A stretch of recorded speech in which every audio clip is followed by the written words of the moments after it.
ऐसे मामले की जिसने बिहार ही नहीं बल्कि पूरे देश में कानून, न्याय और मानवाधिकारों को लेकर एक नई बहस छेड़ दी है। एक ऐसा मामला जिसने लोगों को दो हिस्सों में बांट दिया है। एक पक्ष इसे अपराध के खिलाफ सख्त कार्रवाई बता रहा है, जबकि दूसरा पक्ष इसे न्यायिक प्रक्रिया और संवैधानिक अधिकारों पर गंभीर सवाल मान रहा है। हम बात कर रहे हैं भरत तिवारी प्रकरण की।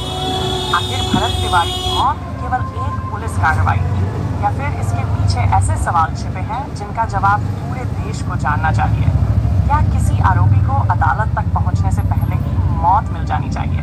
क्या पुलिस को कानून अपने हाथ में लेने का अधिकार है? और सबसे बड़ा सवाल, क्या लोकतंत्र में न्यायालय से पहले फैसला सड़क पर या बंदूक की नली से तय किया जा सकता है? आइए इस पूरे मामले को विस्तार से समझते हैं। दोस्तों, हिंदुस्तान का संविधान हर नागरिक को जीवन और स्वतंत्रता का अधिकार देता है। यह अधिकार केवल साधारण नागरिकों के लिए नहीं, बल्कि उन लोगों के लिए भी है जिन पर गंभीर से गंभीर आरोप लगे हों। हमारे देश की न्याय व्यवस्था का एक मूल सिद्धांत है कि जब तक किसी व्यक्ति का अपराध अदालत में सिद्ध नहीं हो जाता, तब तक वह कानून की नज़र में निर्दोष माना जाता है। यही सिद्धांत लोकतंत्र और कानून के शासन की नींव है।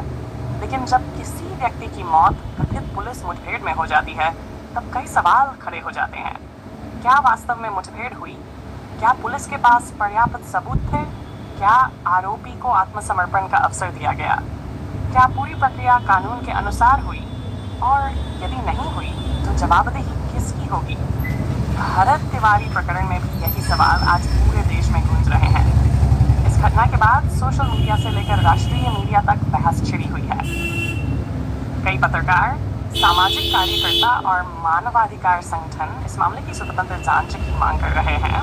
उनका कहना है कि यदि किसी व्यक्ति पर अपराध के आरोप है तो उसे गिरफ्तार कर अदालत में पेश किया जाना चाहिए था, क्योंकि अदालत ही तय करती है कि कौन दोषी है और कौन निर्दोष। पुलिस का काम जांच करना है। लेकिन दूसरी ओर समाज का एक बड़ा वर्ग ऐसा भी है जो कहता है कि अपराधियों के खिलाफ कठोर कार्रवाई आवश्यक है। उनका मानना है कि अपराधियों के मन में कानून का भय पैदा होना चाहिए।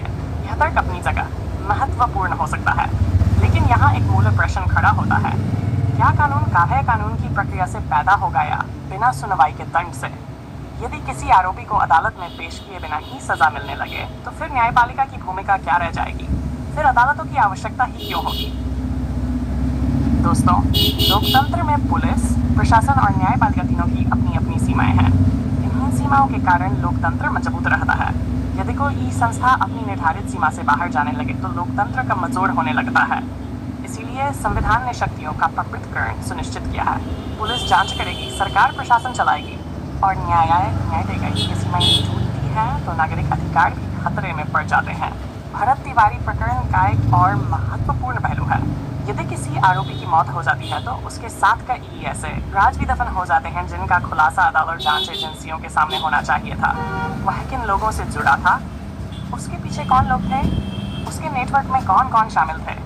क्या कोई राजनीतिक या आर्थिक संरक्षण था? इन सवालों के जवाब ही हमेशा के लिए समाप्त हो जाते हैं। इसलिए कई विशेषज्ञों का मानना है कि अपराधी को जिंदा पकड़ना हमेशा जांच और न्याय व्यवस्था के लिए अधिक उपयोगी होता है। इस पूरे मामले ने मीडिया की भूमिका को भी चर्चा के केंद्र में ला दिया है। लोकतंत्र में मीडिया को चौथा स्तंभ कहा जाता है। मीडिया का काम केवल सरकारी बयान दिखाना नहीं है, बल्कि सत्ता और व्यवस्था से सवाल पूछना भी उसका दायित्व है। जब पत्रकार किसी विवादित घटना की जांच करते हैं, तथ्य जुड़ते हैं और जनता के सामने सवाल रखते हैं, तब वे लोकतंत्र को मजबूत करते हैं। यदि सवाल पूछना अपराध माना जाने लगे तो लोकतंत्र का अस्तित्व ही संकट में पड़ जाएगा। मानवाधिकार संगठनों का कहना है कि किसी भी लोकतंत्र की असली पहचान इस बात से होती है कि वह अपने सबसे कमजोर और सबसे अलोकप्रिय नागरिकों के साथ कैसा व्यवहार करता है, क्योंकि न्याय केवल लोकप्रिय लोगों के लिए नहीं होता। न्याय उन लोगों के लिए भी होता है जिनसे समाज असहमत हो। यदि कानून सभी के लिए समान नहीं रहे तो फिर लोकतंत्र का आधार ही कमजोर पड़ जाएगा। आज आवश्यकता इस बात की है कि भरत तिवारी प्रकरण की निष्पक्ष, पारदर्शी और विश्वसनीय जांच हो।